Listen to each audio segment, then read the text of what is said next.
and it's just broken clean off. You can see that right there.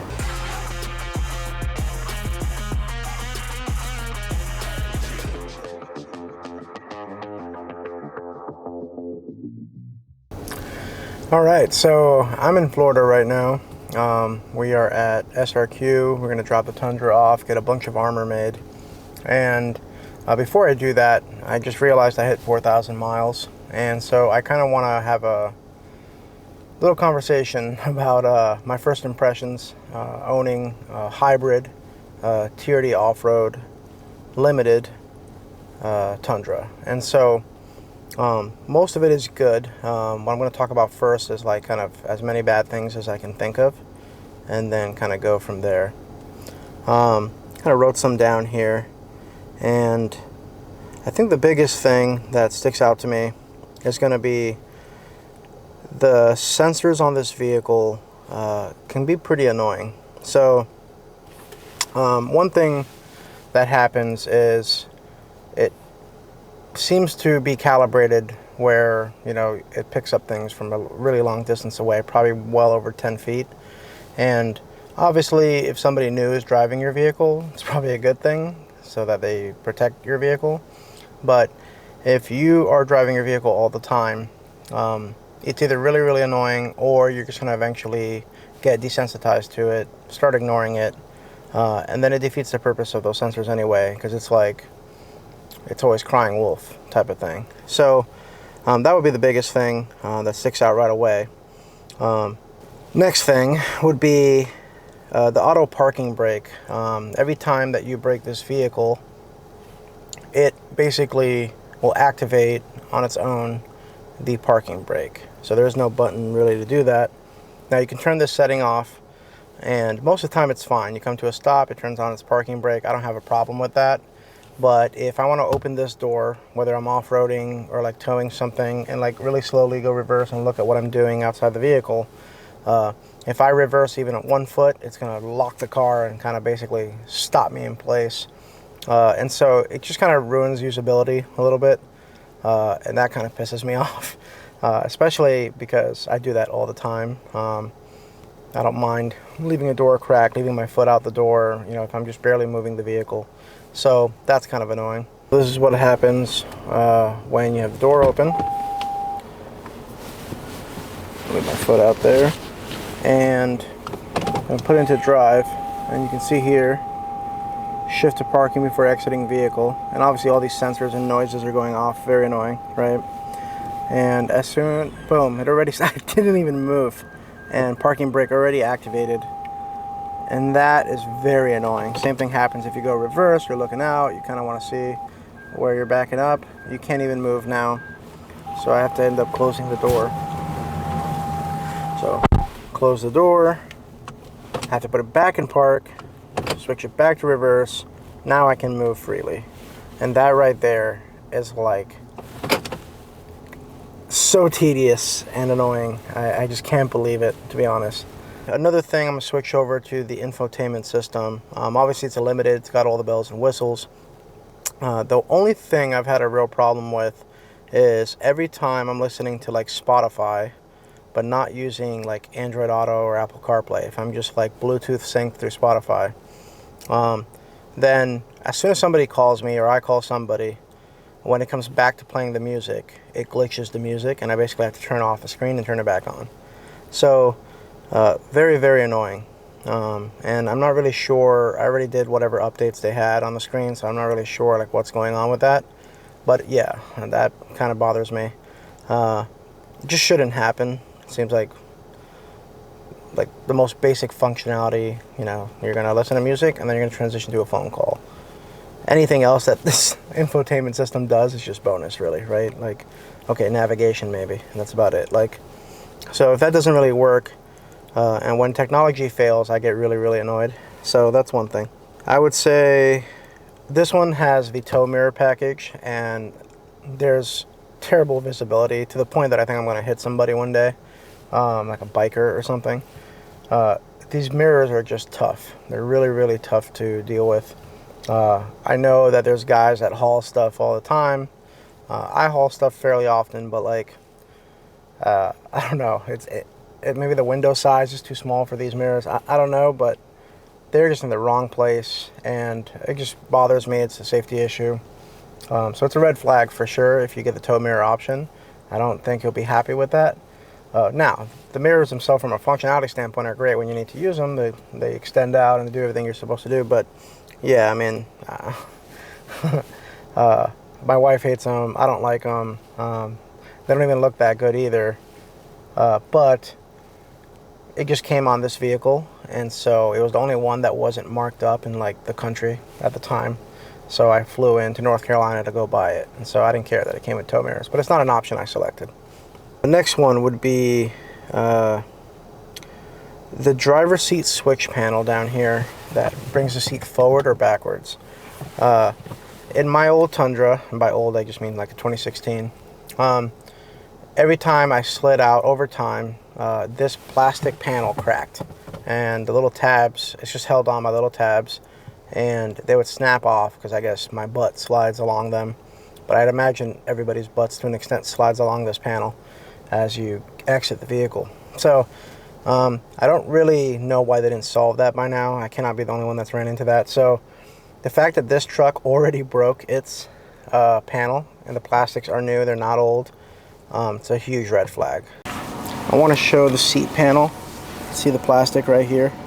Just broke clean off. Okay. And you can see back here, what is this, tape? So this was like supposed to go like that kind of thing, and it's just broken clean off. You can see that right there. And then same thing here, look at that tab. And so, you know, maybe I got a fatty back there, right? As far as I'm concerned, that's America's ass. But you're sliding your butt off, you barely touch this panel, you know, on your way out, and over time it keeps getting pushed down and just breaks. And a simple solution, in my opinion, would have been a plastic panel like maybe Siennas and stuff probably have, that goes here and just attaches to this plastic, and then this would not move as much, and even if this broke, it'd still be attached, not falling off. So all the switches work. That's not an issue, and it has not fallen off or anything. This is exactly what happened on my Tundra, my other Tundra. And so how have they not fixed that or changed that design? That bothers me. I replaced my panel on my other Tundra twice. So that sucks. And that's probably the biggest letdown so far, just because it's something that essentially transferred over from the previous vehicle and they didn't solve it. Next thing I would say is the TRD Off Road is a bit too low in my opinion. I wish it came like an inch higher than other Tundras. And then it comes with 20-inch rims, and it just makes no sense to me. Like, put that on a Sport or something. I don't know why this vehicle would have 20s. Now, they look good. I'm not worried about that. And they ride great and everything. But, you know, why would you have the off-road on the side and then have 20s and then not even have really off-road tires on it? Now, I know 90% of us are going to replace it. And I already replaced these with 17s on 35s. But, yeah, it's just like one of those things, like, why are you trying to make it look sporty? And if you are, then get rid of all the chrome, right? But instead they put chrome on it and then they put 20s. So it's like, I don't know. They're purposely trying to force you to try to, you know, trade up to like a TRD Pro or something. And this vehicle's already so expensive as it is. It's like, I don't know. I just wish it was dialed in more to what their consumer actually wants in these different trim packages, you know? I'm gonna go to the top thing I hate is the seatbelt sound in here. And the fact that it will run non-stop. I feel like it gets louder.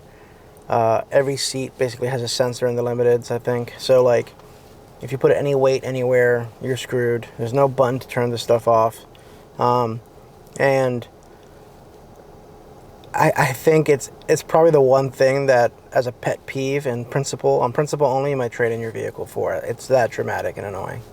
I absolutely hate it. And that's the one true thing that I probably will never get over is the seatbelt sound. So if I got to remove the speaker or something, I will do that eventually.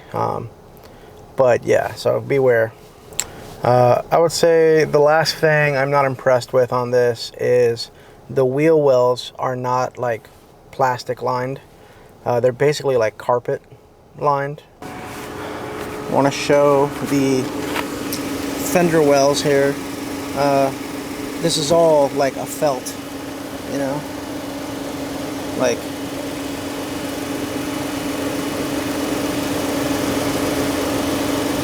and so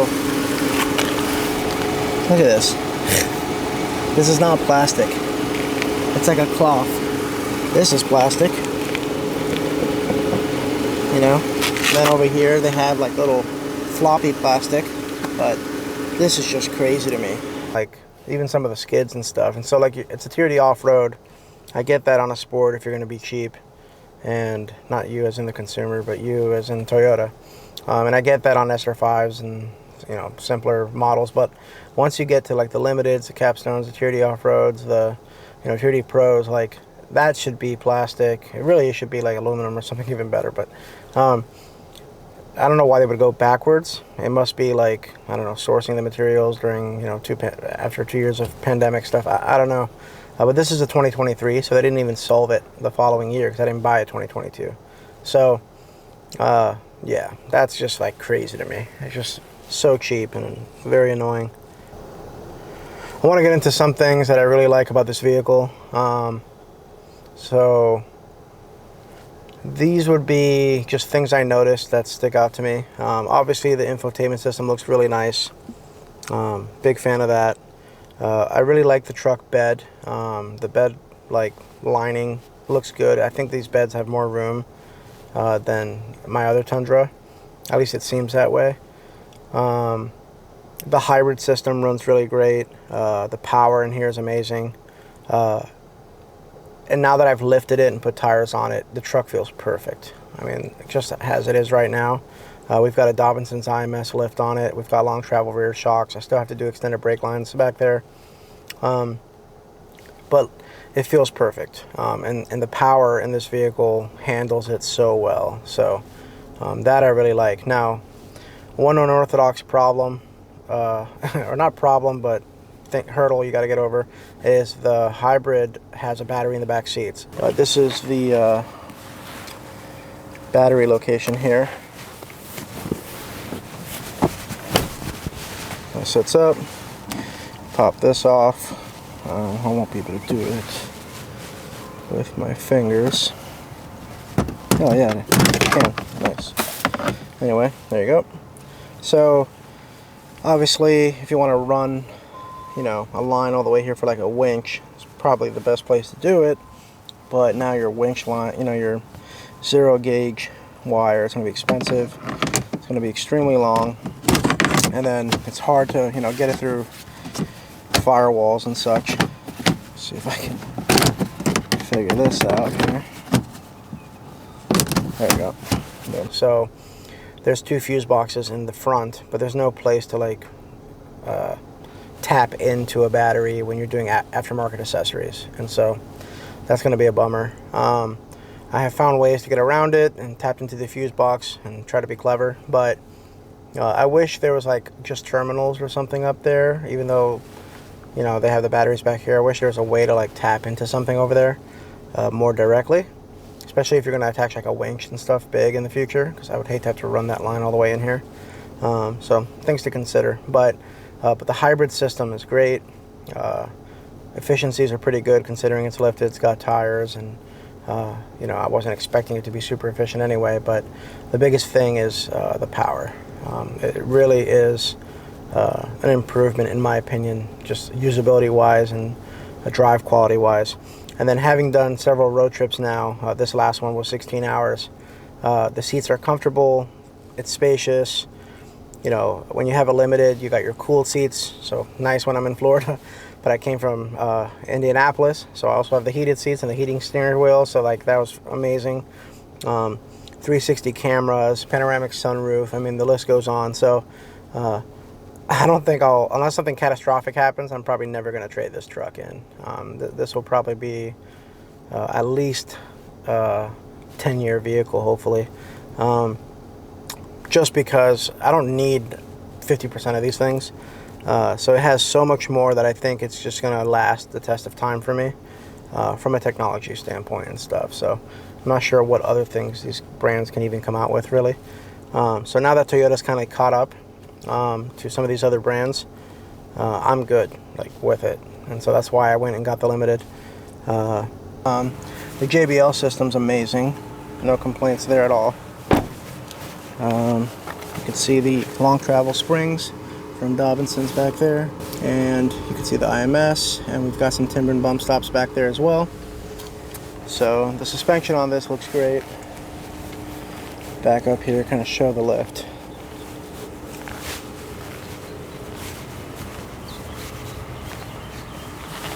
So once we add the weight, we have a topper coming for the rear crossbars. There'll be a tent back there.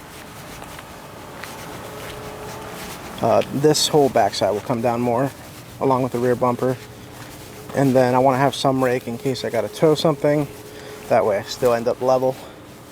But yeah, really happy with this, and excited about, you know, this build. Probably more than any other build I've done in a really long time. So my plans for this vehicle is, usually when I buy Toyotas, is for me to have them well over 7 years probably. And so I plan to make memories in it. I plan to test it. I plan to push it to its limits like always. And so this Tundra helps me on my farm. This Tundra is going to help, you know, it's going to be used in road trips and traveling. And so, you know, buying the hybrid limited TRD Off Road, there really isn't much left to be desired. I mean, it's like, it's just absolutely great. And so, yeah, I think it's a really good platform for a long-lasting relationship with the vehicle.